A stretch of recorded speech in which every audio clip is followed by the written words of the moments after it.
Randy and Jessica will go ahead with the start of the webinar. All right, thank you, Veronica, and welcome everyone. I think we had about 160 people signed up. Hopefully they're all going to, well, we don't want all of them to show. That might be a little too much, but we do have a good crowd right now. So we welcome those who arrived on time, and looking forward to today's launch. It's a big deal for if you're a data person like me.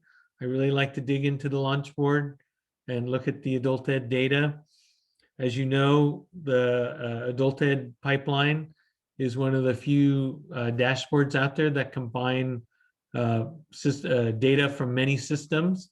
So on this dashboard, we include the TOPS Pro data, which is managed by CASAS, and that's the K-12 CAPE data, as well as the We Owe It Too literacy data. And then, of course, on the college side, we have the community college MIS data coming in, as well as the EDD base wage file. So this is a real comprehensive dashboard, and they've been working, the West Ed team has been working closely with CASAS to align the data, to make the data better quality. And every year we improve the quality of this data, as you can tell, and we add ways to slice it and dice it.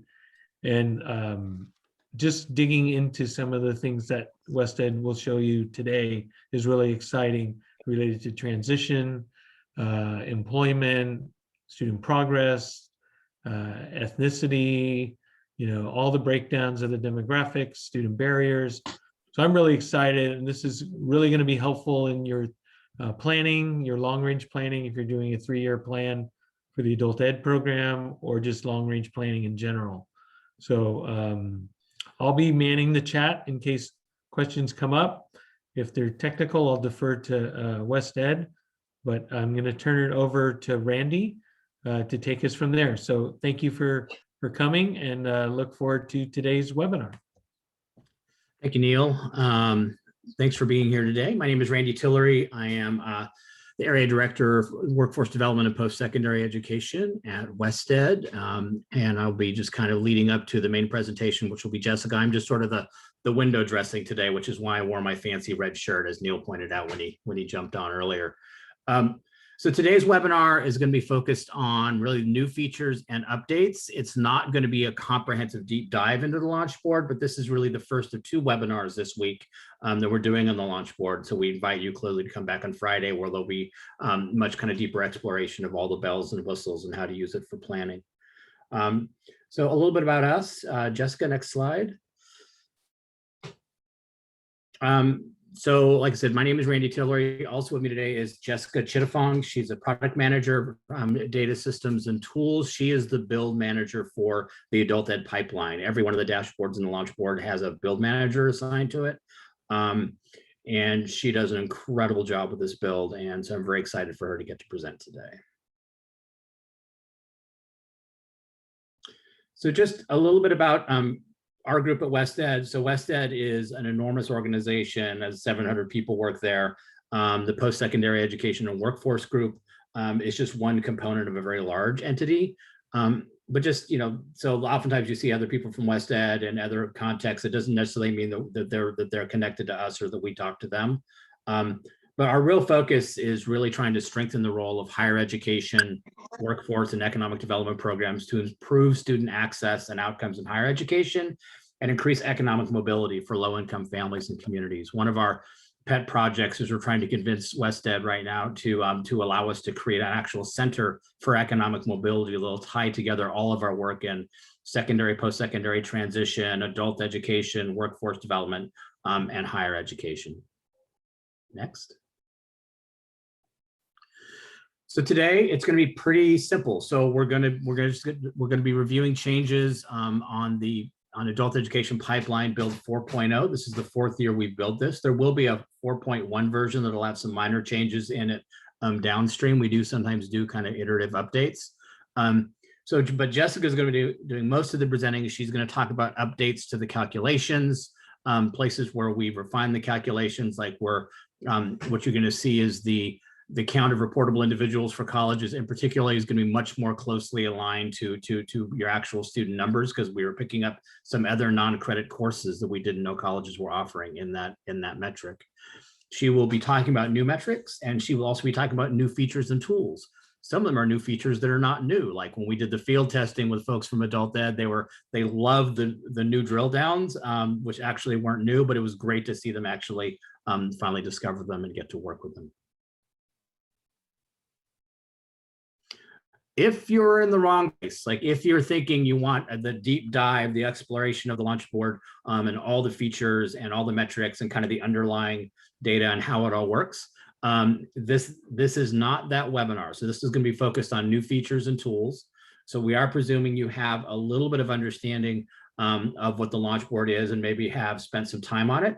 If you haven't and you want to parallel, you could always open up your browser and Google CalPAS launch board and go to the adult ed tab and kind of be looking at it for the adult ed pipeline kind of while we're going through it. That could be fun to do in parallel. But on this Friday, we're having a deeper dive webinar, and that's what I had up on the screen. So thanks, Jess. So the adult ed pipeline, just a couple things about it, you know, and our approach to it. And we feel like we need to say these all the time because people always look at it and say, like, is this telling me if I'm doing good or bad?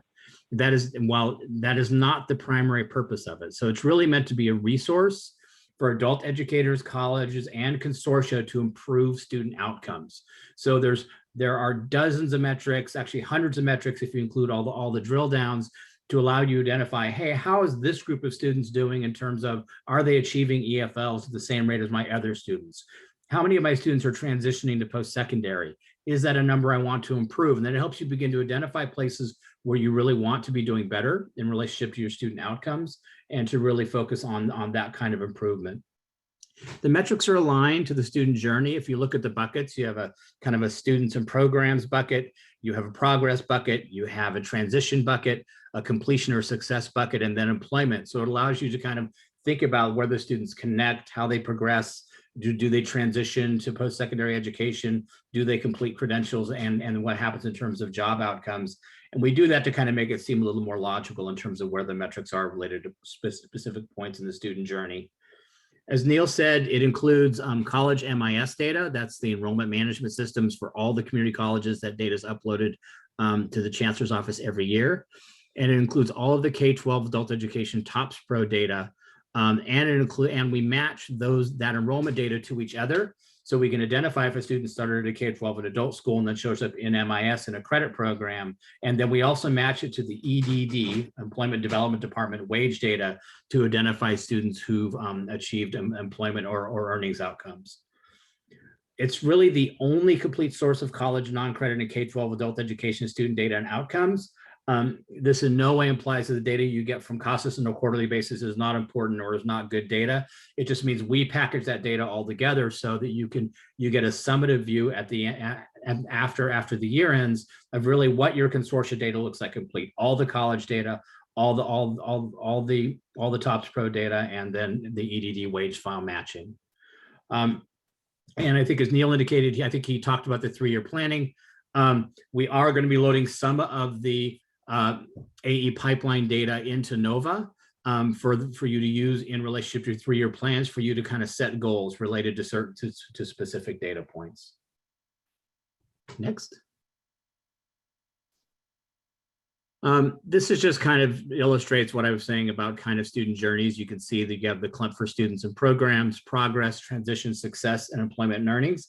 I will say just really quickly, all of the metrics on these tiles, when you go into the AE pipeline, these are live metrics. And when you go in, you will see a summary metric. And then underneath that are detailed metrics where you can look at all kinds of different slices of data. And then you can use drill downs and disaggregations to look at those for specific student populations. Or you could look at outcomes, say, just for your ABE students or your ASE students or your CTE students as well. Why make changes? Well, I like to say data is a journey. It's not a destination. We make changes because the data environment is changing all the time, and there are other dashboards that use, say, non-credit data. And so we're always working to be sure that the information you see in the student success metrics or the college pipeline is as aligned as possible. as it is to the AE pipeline, particularly on the college side. Also, we really are aggressive in taking feedback from the field about what they want to see. In fact, we had a team of like 13 or 15 people who actually field tested the dashboard for us prior to it going live on Friday. And we really did take their feedback very seriously in identifying things that we'd like to improve for the future. Also, feedback from these webinars really helps us understand what you would like to see in the dashboard. And oftentimes people will reach out to us and say, how come we're not seeing this? Or how come we're not seeing this view? Or this doesn't look right. And we actually totally invite you to break it. We invite you to go on and find things that don't make sense and to ask us questions about them. Oftentimes it's just a clarification, just saying like, well, this is what this metric, how it's really constructed and what it shows you.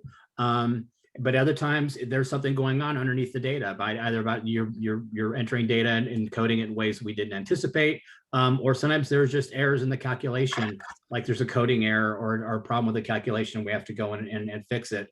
Also, we're continuously refining the definitions and the metrics themselves. And in particular, I will say the non-credit world and how non-credit institutions were coding their data in MIS was kind of the Wild West when we started this journey 4 years ago. And we're getting more and more precise about understanding how people are actually coding their data in ways that allow us to kind of define the metrics in ways that so the numbers look like they make more sense to you when you're actually using it. Thanks, Randy. And before we move on, I just want to point out for folks who are new to the AEP, the Adult Education Pipeline, it's actually a part of a suite of dashboards that the Chancellor's Office supports, which we call the Launch Board. And a lot of work happens to think about the definitions and the data elements, and sometimes metrics are shared between dashboards and they kind of have to work together so that we're capturing the same data concept throughout the dashboard. So I just wanted to add that as well. Another thing, just to build on what Jessica said, if you're interested in particularly knowing more about what the non-credit programs are, there's much more detailed, say, in the college pipeline about what specific non-credit CTE programs and pathways exist. And so you can use the dashboards in ways that complement each other. So don't feel like because you're working in adult education, you're part of a consortium, you can't look at those other dashboards. It's really helpful to see what your college is teaching and to go explore those pathways and to have that feed into the conversations within your consortium. Thanks. And the community college pipeline will be updated sometime this summer, just for a plug. Stay tuned. Stay tuned. All right, so I think we're gonna jump into a quick review of the changes and updates. I'm keeping this at a pretty high level. I'm not gonna go, like, for example, I'm not gonna talk about specific data elements. This is just to help people understand big picture, what we changed and what we updated. I'll talk about a couple metrics in detail, but if you do have any questions, feel free to use chat and we'll address them there. And we'll also leave some room for the Q&A at the end. So for the first two metrics I wanted to go over in terms of how we've updated the calculations. These first two metrics are what we refer to as some foundational metrics. The changes made here will affect a lot of other metrics. So I wanted to make sure that folks understood what happened here. So for the first change we did was how we counted reportable individuals or adults served. We heard from the field as well as a non-credit working group that we should exclude specific top codes from the count. So that's what we've done. We've excluded supervised tutoring as well as study skills from the COMIS courses.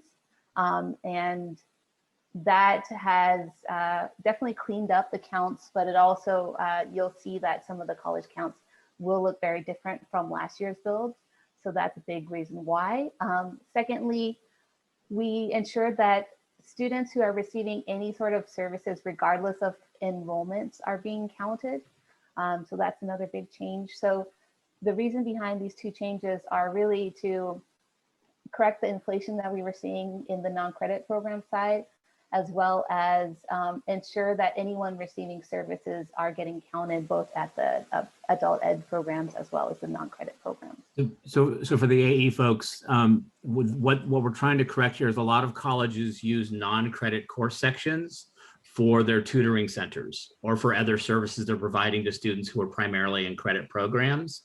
And they're coded very similar to courses that we use for CAPE. And so we needed to exclude those top codes to be sure we weren't counting, say, all of the students in Chafee's tutoring and study skills programs, which was inflating their count by like 8,000 students in terms of reportable individuals. Yeah, thanks, Randy. Yeah, and just to reiterate, these changes mainly affected college counts and not the counts from the K-12 adult schools. Okay. So the next change is how we changed how we counted the participants, i.e. The reportable individuals who made it to the 12-hour threshold. And the participants is really the metric we use as the main denominator for our outcomes metric. So we really wanted to get this more defined and definitely more accurate. So the big change here was, along with excluding those two top codes that I talked about before, we also made sure that we had some logic in place to only count enrollments in the identified 6 major CAPE program areas. This just kind of fine-tuned the counts for these participants a lot more. It aligns more with the CAPE priorities. And again, it'll influence a lot of our outcomes metrics because this count is a big foundational metric and the main student universe being used to count outcomes like transition as well as the program areas, enrollment in the programs areas themselves. So I'm going to pause here and make sure that there's no questions. Okay. So we also included some small demographic changes of how we're counting students. The non-binary option was made available to the community college folks a couple years ago. That has been added as an option in the adult education pipeline. So you'll see that coming on board. There won't be a lot of data populating that category for previous years, but you'll see it in 2019 for sure. Additionally, we've updated the age bucket so that in the dashboard, you can look at students by age, and these age buckets have been updated to align more with WIOA reporting. So you'll see a slight change there.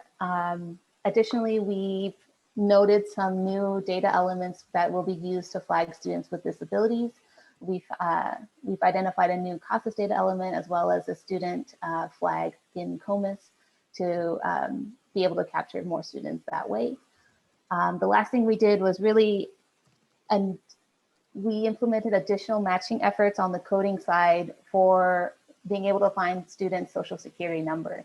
Now, for those of you who are not familiar with the adult education pipeline, we have a whole employments and earnings page, mainly based off of our data match with the employment development department's wage files. And to be included in those metrics, you actually have to have a social security number. And so being able to match more students with social security numbers has definitely increased our counts in that regards, and will help us see a lot more outputs in the employment and earnings page. So please look forward to that when you jump onto the new dashboard. Okay, so a new metric this year is the immigrant integration milestone. We've actually replaced the old metric, which is that we had the ESL milestone, and it's not really a change in metric per se, but I categorize this as like a total revamp. It's a totally new metric, and it's come out of the work that that's been done regarding the immigrant integration field. So we have a new data element from CASAS. It's called the Immigrant Integration Indicators Report. That's a new data element that just started in 1920, and that'll be available on the dashboard. And you'll see kind of a big jump in that regard because it's a pretty new data element. The COMIS side of things, we're still mainly counting successful completion of the EL Civics course.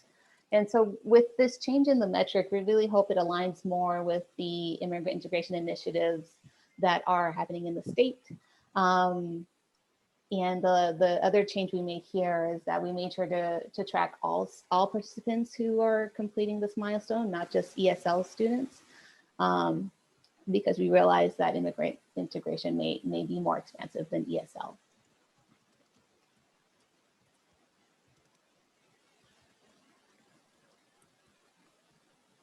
Okay, so a brief overview of some more changes. So here I've highlighted some of our what we call completion metrics, or these are the metrics we use in terms of capturing community college awards.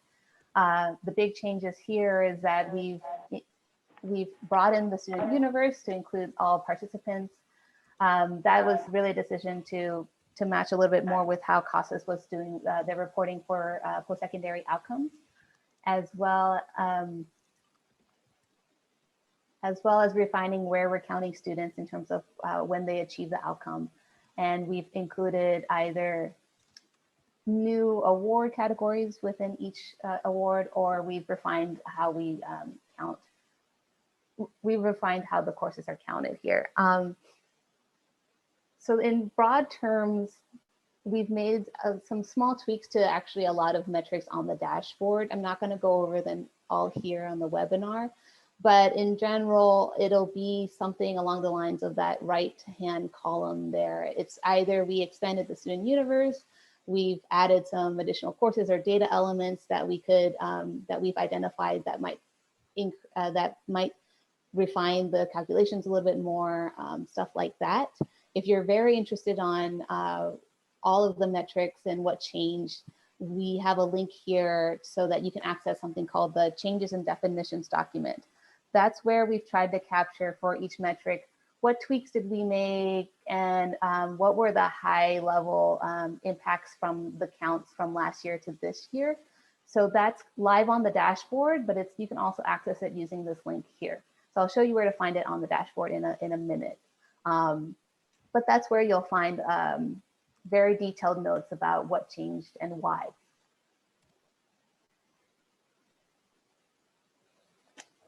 So how do these metric and data definition changes look on the dashboard? So you'll know that, just know that any calculations changes made, we actually apply that retroactively so that the trend lines and the trend data will still make sense. And so if I make a change this year, it'll affect all counts for all years shown on the dashboard. As of this year, we're only showing the academic years 2016, 2017 up to 2019, 2020. And that's because we wanted to align with when we started getting the K-12 adult ed students data from CASAS Topps Rural Enterprise. So when we started getting it in 2016, 2017, and hopefully the trend data will make a lot more sense going forward.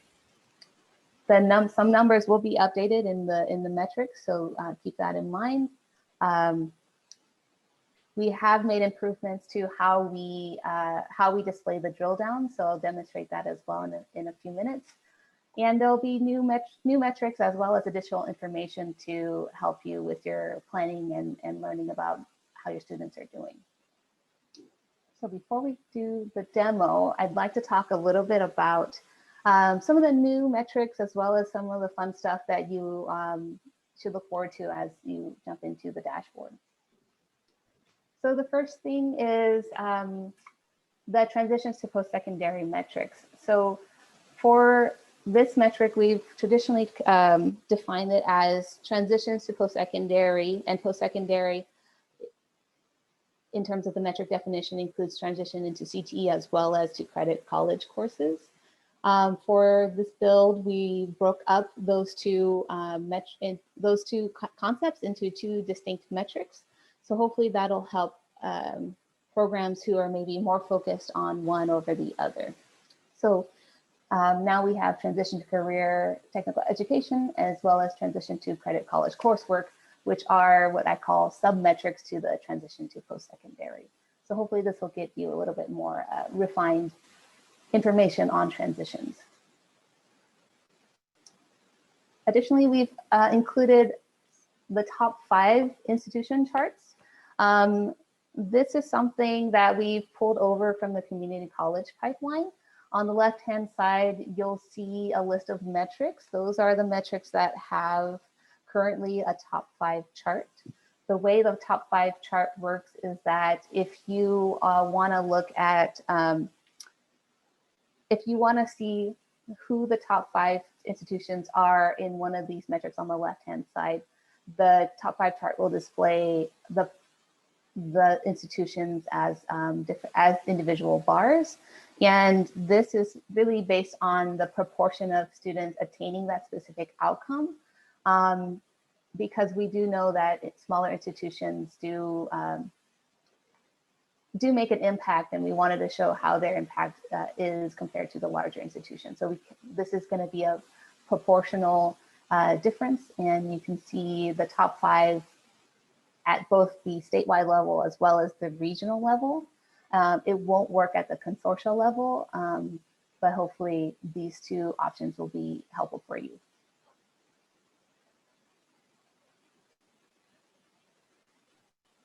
Jessica, Lastly, we had a quick question in the chat, and I want to confirm that I answered it the correct way. So someone was asking about the difference between the transition to CTE as opposed to the transition to credit. The transition to CTE in this case, is it just for non-credit or adult ed CTE, because that counts as a post-secondary transition? No. Or does it include transition to credit CTE? It's CTE regardless of credit status. Okay. So I answered that wrong. Bad me. Okay. Then Randy, were you able to get to Jason's question about immigrant data? That may have got by me. Can you want to read that out, Neil, so I can address it? Okay, let me find it. This is Jason from North Orange. Is there a way to identify the number of non-immigrants among all participants if all participants will be part of the denominator? We actually don't have a way to track immigrants separately from their general student population. Am I correct, Jessica? Yeah, not that I'm aware of. There's no like MIS flag for like immigrant versus not immigrant, I guess. Yeah, what we've done in the past, yeah. So what sometimes CASAS does is, I mean, they don't have a flag either, but they could look at, I guess, language spoken at home, or if they have out of country education credits or something like that from another country, but it's all speculative. There's no immigrant button. So yeah, it's really like you're trying to back into immigrant status in that context. Categories. Yeah. Well, Karen did list a MIS element that does track citizenship, but I think it would need to work with the CASAS data side as well, so that they're kind of tracking the same thing.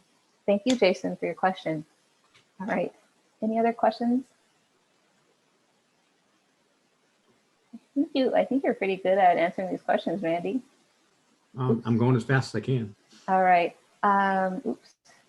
All right. So the next thing I wanted to point out is our new tooltips feature. So we do recognize that sometimes these metrics can be complicated or can be a little bit difficult to understand. So we've tried to include an additional tooltip where you can click the question mark next to the chart description and get a little bit more information on that particular metric and a little bit more about the background. We're still prototyping it, so we would love your feedback about which of these text boxes were actually helpful, what additional information would you have liked to have.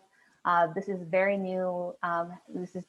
This is very new. It's the first thing we've tried on the Watchpoint suite in this type of effort to support users. So yeah, we'd love your feedback on how you find it. Was it helpful?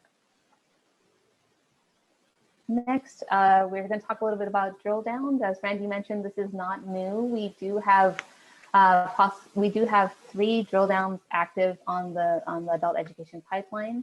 For all metrics, you'll be able to drill down by demographics, race, ethnicity, age, and gender. For some metrics, not all, you'll be able to see the program type breakdown. It's usually just the big four, the adult basic education, adult secondary education, career technical education, as well as English as a second language. For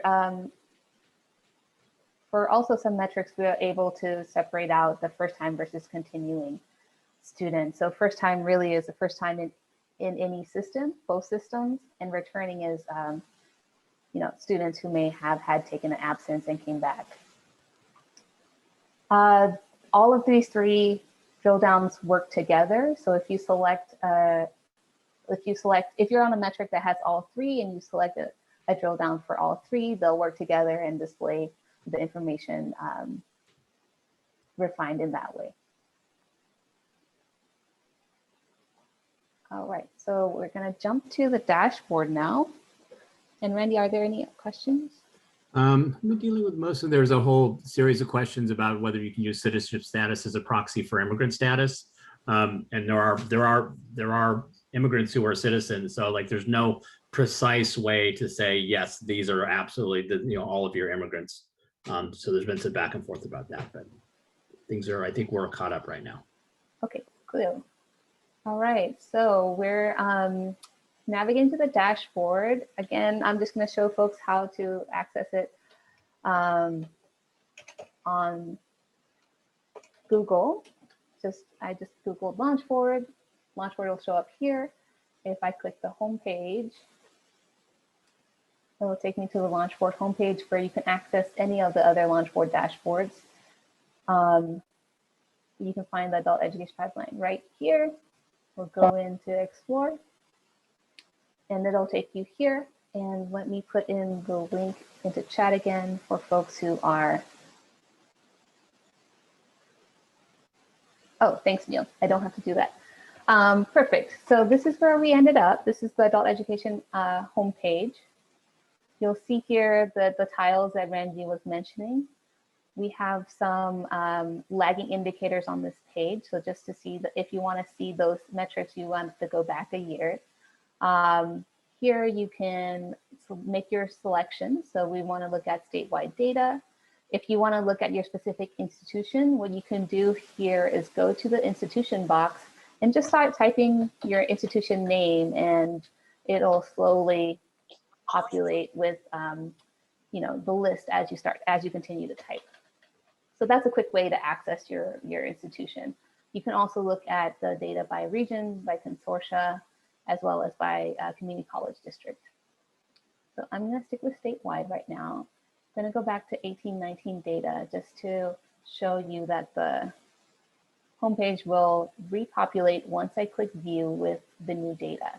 Now the homepage is just a sampler is what I like to say. It's some of the metrics were pulled to give you a very high level view of the program areas. And if you hover over any of these charts, you'll see some numbers. Now, I'll go into a little bit more detail on the 30th about how to navigate and how to use each of these charts, but I want to save enough time for us to do Q&A. So I'm going to jump right into showing you what the new features look like on here. So if I jump into one of these tiles, I'm going to click view progress. I'm going to be taken to the summary page. Now, for those of you new to the adult education pipeline, the summary page is what we like to call the infographic version of the dashboard. It's just one or two of the most important metrics displayed in a very graphic way. And it's for folks who don't really want to dig into each metric individually. For folks who want to look at each metric, we go to the detailed data page. So this here has the metrics on the left-hand side. We're looking now at completed one or more educational functioning levels. You'll see here, here's the chart. The default view is going to be the time trend view. So you'll see 2016, 2017, 2018, 2017, 28, sorry, I can't talk. 2017, 18, 1920, and then 1920 at the end. Underneath each chart, we'll also have a data table displaying all the years as well as all the values for that particular metric. Here is that tooltip I mentioned. You can click here and you can see a longer explanation or a little bit more explanation about how we calculate this and what goes into it and stuff like that, as well as a reminder as to what a participant is. So definitely utilize this chart if you're feeling a little bit lost or confused about what this metric means or what it's meant to do. So there's that. A quick demonstration of the drill down. So if we look at gender, you'll see the chart will update and show you a bar graph of the gender breakdown for the selected year, which was 18-19. And so you'll see here the counts of females and males who completed one or more educational functioning levels at the statewide level. If you hover over here, you'll see the hover text. And the way to read this drill down is that it's not, the percentages are not going to add up to 100. The percentages are actually a reflection of the number of total female participants in the state. So the way to read this first line is that out of 239,645 female participants, 97,919 were had completed one or more educational functioning levels in the year 2018-2019. So that's 41% of the student population of participants were able to complete an EFL level. So that's kind of how you read that percentage point and that hover text. If I am interested in just the gender breakdown of my ASE students, I click here and the chart will update and it'll tell me a new number. And now I'm looking at the gender breakdown of ASE students who completed one or more educational functioning levels. And that'll keep going if I clicked first year or continuing, first time or continuing.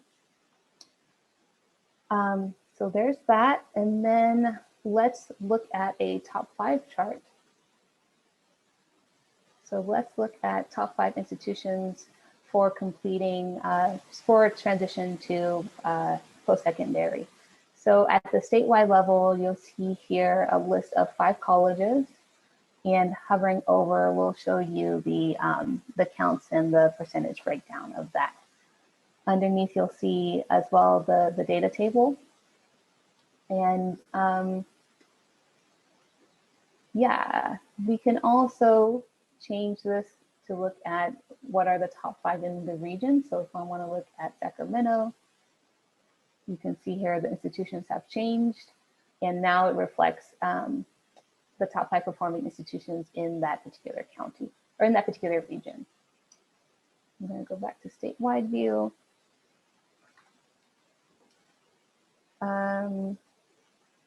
Yeah, so going back to the technical documentation work, where you can find the changes in definitions document is if you go all the way at the bottom, you'll get a link to general resources, but underneath the find out more, there's actually a little bit more curated resources as well. We tell you exactly when we incorporated which data file into the dashboard. So if you had updated your data after these dates, then they may not be reflected in the data. We also provide you with a link to the metric definition dictionary, as well as the changes in definitions document, which, as I mentioned earlier, will outline the exact changes and impacts made to each of the metrics from last year's build versus this year's build. So that's a resource for you.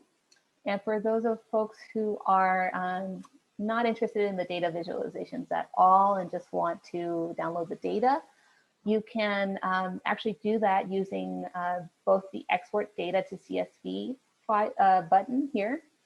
So clicking this export data link will download all of the metrics as well as all of the disaggregations into a CSV file for your selected fields here. So it'd be for the statewide data in the 18-19 academic year. Last year we introduced the Export Consortium data page, where if you click here, it'll take you to a new page, and you can actually download data for all of the institutions in your consortia. So by choosing your consortia here, clicking all institutions, you can download all the metrics and all the drill downs for this particular year into one CSV file so that you can look at all institutions in your consortium together. I'm going to navigate back to the dashboard now. And let's see. Yeah, and just for folks who are very interested in how we've calculated the data, how we merge the TOPS Pro Enterprise together with the COMIS data, please refer to the metric definition dictionary. It has a lot of information. It has a list of the crosswalks we use, how we identify institutions, which institutions are part of which consortium, as well as how we deal with disaggregations, how we deal with suppression, as well as the calculations themselves. So I'm going to stop my demonstration here and see if there's any questions on board.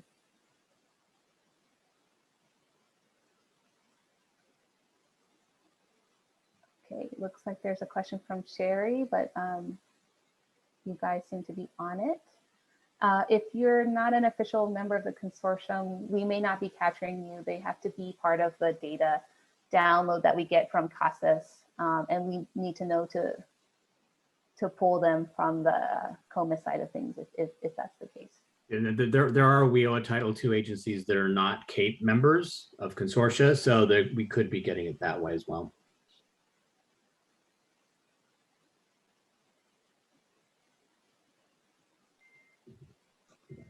Is it feasible to update the data quarterly? I think there's a couple issues we come across with that, Crystal. I think part of the issue is that the COMIS data is updated in a schedule that may not fit with the quarterly updates. So I know a lot of the student files are updated after each term, but the award files are updated annually, and we do need both to fully build out the dashboard. Yeah, it would affect the integrity of the data you see, because it wouldn't really be summative for the quarter because of the way the data sort of comes in. I know that we owe Title II agencies and the adult schools report into CASAS quarterly, and so you get quarterly updates.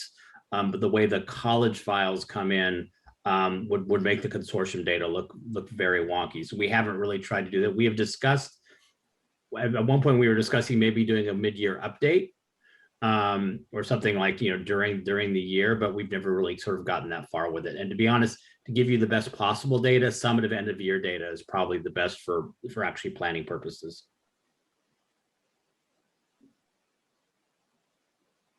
Okay. So if there's no other questions, Randy, I'll send it back to you. So, we highly advise that you use this data for your consortium planning. One of the things to think of is the data it is, like I said, it's not a destination, it's a journey. And really data, what it should do is it make you ask more questions about what's going on with your students and how you're providing kind of services. Also looking at where you're at from year to year can be really informative. Are we getting better in this area? Are we not getting it better in this area? Looking at populations can help you identify where you may be having gaps in services, where you could actually think about, hey, how come we aren't targeting these students to increase our impact? I was talking to an adult school who remain unnamed about the fact that their ESL students were mostly above 50 and some as old as 70, and their CTE students were all over 40. And so they were struggling with the fact that suddenly we're not really serving younger adults who could really benefit from, say, CTE programs, or who could really benefit from transitioning to the community college when they, so how could we begin to target more of those students? And then, when you're digging in with your 3-year plans, it's going to be really, really important just to think very creatively about where you want to be around certain data points. So, really sort of think carefully about this. These will be topics that will come up again on Friday, about how to think about using the data for planning and sort of continuous improvement. The other thing is, maybe bring in your WIOA partners, your WIOA Title I partners, your workforce boards, other partners to kind of sit down with your data and actually talk to you about it. And then finally, we do come out a lot into the field, working with several consortia around their data right now and helping them understand it, or if there's something that's really you're struggling with in terms of thinking about your data, we're more than happy to come in and actually help you with that.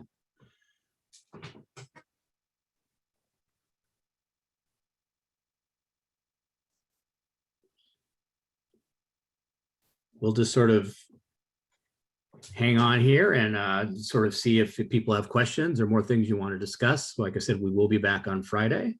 You could even go off mute and ask questions. Be daring. I'll go off mute, Randy, to Doreen. Hey, Doreen. So I still don't understand the answer about CASAS. We won't have any CASAS data in the system until next year. So what does that mean about looking at the dashboards today? Today, well, so yeah, if you just started using TOPS Pro Enterprise this year, so that would be part of next year's data set, because basically the dashboard, so that dashboard there right now is basically showing you 2021 data when you weren't using CASAS. Right. So if you're using TOPS Pro Enterprise and you're getting quarterly reports from CASAS, you could look at that in comparison to your own MIS reports. Now, next year, the TOPS Pro Enterprise data will be a part of what we look at in relationship to your consortium, with two things related to the impacts of that. One of which is we deduplicate between the TOPS Pro Enterprise and the MIS data, so we don't count students more than once. There are some places where I think your counts could shift. So I think EFL attainment, if a student's not showing course progression or you're not using SAO7 to actually report those EFL gains, we may see more EFL gains based on pre and post test data. Not a lot else in your data should change, I would say, overall, though, in terms of impacts. Does that make sense, Doreen? Yes, thank you. That helps. I get it. All right. Randy, there's a question from Paul about, he made a suggestion. It would be helpful to have, let's see, my screen just went out. TA about how to make data displays. Yeah, and metrics download. And Neil, I can clarify. I hadn't seen that feature where you could, that Jessica showed us, where you can do the download for all members, all metrics, but the file's kind of intimidating, Yeah, it's not for the faint of heart. Yeah, and I know some, data folks would probably all do this in a snap, but I just know that some of the adult schools, some of the consortium don't have, institutional research capacity. But if there were just some helpful hints, so we could put it in our 3-year plan or whatever, Yeah, I would recommend for sure, Paul, to come on the 30th. I know my colleague Blair, who's going to really lead the presentation, is going to talk a lot more about how to use the data in a very student-centered way. So there's that. We also have a panel discussion planned for May 5th, where some brave volunteers from different consortia are going to talk and share about how they've used the data in the past. So that should give you some ideas, but we can also develop definitely a resource on how to navigate those exports, because it is intimidating. Yeah, I mean, Paul, you may want to. I'm trying to think about the best way to help you, other than just doing a kind of a webinar on how to build kind of infographics out of Excel or something like that. It might be worth partnering with the researcher at Delta, which I know is your college there, to kind of figure out what you'd like to pull out of the data, see if they can maybe they can help you with that. That's a great idea. Thanks. Yeah, Randy, just to add, I don't know if it was WestEd or SCOE, but someone was going to take the info charts from the last 3-year plan, 3 years ago, and update them. I think Greg Hill did those, so we were planning to update them, but I wasn't sure if that was WestEd or SCOE was going to take that on. Are you talking about the fact sheets? Yeah. Yeah, so we will be updating those. We're actually working on the plan for that now. Yeah, I would say, Paul, another suggestion is what I do with those large, crazy spreadsheets for other things is I just go through and carefully start kind of hiding the fields you don't want to see, like all the disaggregations, to get it down to a manageable set. Then it becomes much easier to build a chart out of a smaller kind of subset of the data. But it takes some time, but that's the way I usually find myself having to grapple with that. Cool. Yeah, cool, thanks.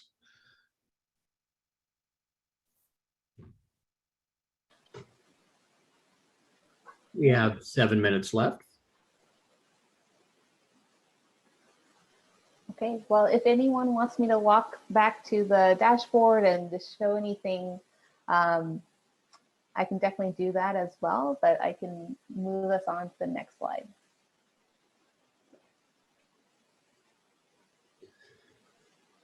So these are our upcoming webinars.